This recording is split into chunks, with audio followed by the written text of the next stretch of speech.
လာပါရှင် Samsung ရဲ့ Bit 7 တွေဖြစ်တဲ့ Neo QLED 85 85 Q model တွေကို pre-order တင်လိုက်ရုံနဲ့50ရာခိုင်နှုန်းထိတက်တာမယ်။တစ်စောင်းတိုင်းအထူး promotion ပဲဖြစ်ပါတယ်ရှင်။ pre-order တင်လို့ရမယ့်ရက်လေးကတော့ November လ20ရက်နေ့ထိပဲမို့လို့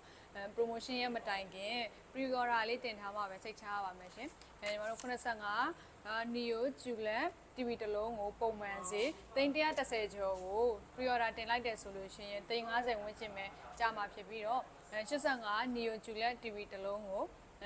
ပုံမှန်ဈေးပေါ့နော်ပုံမှန်ဈေး360ကျော်ကိုညီမတို့ pre-order တင်လိုက်တယ်ဆိုလို့ရှိရင်380ဝန်းကျင်ပဲကြာမှာပဲဖြစ်ပါတယ်ရှင်85လမ်းမှာ85လမ်းမှာလည်းမဟုတ်ဘဲနဲ့55လမ်းမှာ65လမ်းမှာ QLED TV တွေပါတခြား series တွေပါတာမို့လို့အသေးစိတ်သိကျင်တယ်ဆိုလို့ရှိရင်เนาะညီမတို့ရွှေကွာ electronic ရဲ့ Viber